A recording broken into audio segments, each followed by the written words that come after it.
জন্য কাসেমের সঙ্গে আত্মীয়তা কেটে দিলাম আজ থেকে আমি আল্লাহর জন্য। কেন?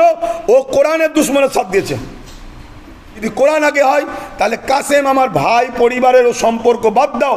হাদিস পাকে আছে মান আহাব্বা লিল্লাহ ওয়া আবগাদা লিল্লাহ ওয়া আতা লিল্লাহ ওয়া মান আলিল্লাহ ফাকাদ ইসতাকমালাল ঈমান। ভালোবাসবে আল্লাহর জন্য, দুশ্মনী করবে আল্লাহর জন্য, আত্মীয়তা করবে আল্লাহর জন্য, বিচ্ছেদ হবে আল্লাহর জন্য। তা আত্মীয়তা যার সঙ্গে করবো আল্লাহর জন্য, যার সঙ্গে আত্মীয়তা কাটবো সেটা আল্লাহর জন্য।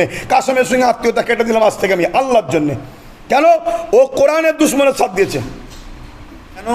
বোম বন্দুক রাখা যেমন অপরাধ, বোম বন্দুককে নিরাপত্তা দেওয়ার জন্য পাহারা দেওয়াটাও কিন্তু আরও বড় অপরাধ।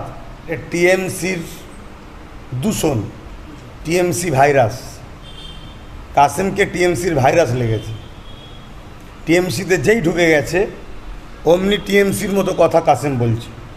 টিএমসি যেমন মিথ্যা কথা বলে, কাসেম মিথ্যা কথা বলা শুরু করে দিয়েছে। এটা হচ্ছে সম্পূর্ণ টিএমসি ভাইরাসে আক্রান্ত কাসেম। তবে ব্যক্তি আক্রমণ কখনো আমি কারো করি না, বিশেষ করে পরিবার নিয়ে বলতে চাই না।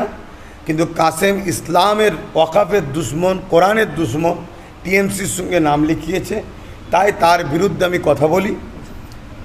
ব্যক্তিগতভাবে তাকে কোনো আক্রমণ করছি না। অতএব সে যে দলে নাম লিখেছে সেই দলটা বলছে কোরআন শেষ হয়ে যাবে, ওয়াকাফের জন্য দিল্লি গিয়ে আন্দোলন করো। ওয়াকাফ আন্দোলন করেছে, অনেকে অ্যারেস্ট করেছে। মসজিদে মসজিদে ইমামরা নাকি উস্কানিমূলক বক্তব্য দেয়। নিউ টাউনে মসজিদ করতে দেয় না, অথচ সরকারের ট্যাক্সের টাকা, জনগণের টাকায় সেখানে অন্য ধর্মের ধর্মস্থান তৈরি করছে।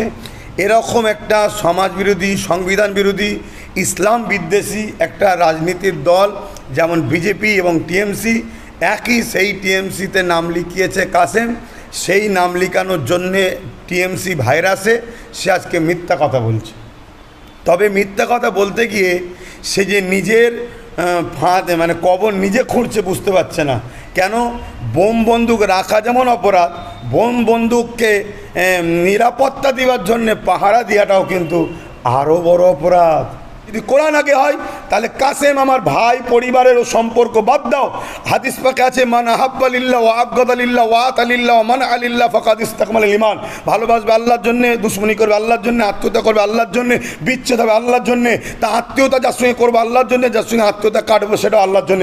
কাসেমের সঙ্গে আত্মীয়তা কেটে দিলাম আজ থেকে আমি আল্লাহর জন্য। কেন? ও কোরআনের দুশ্মনের সাথ দিয়েছে। এত বড় কথা বললাম, যতদিন বাঁচবো ওর সঙ্গে আমার কোনো আত্মীয়তা থাকবে না।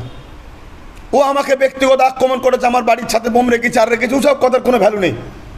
ও কথাতে আমার থেকে বেশি ও নিজে ফাঁসবে, পরে বুঝবে ও নিজে ফাঁসবে। ব্যাস।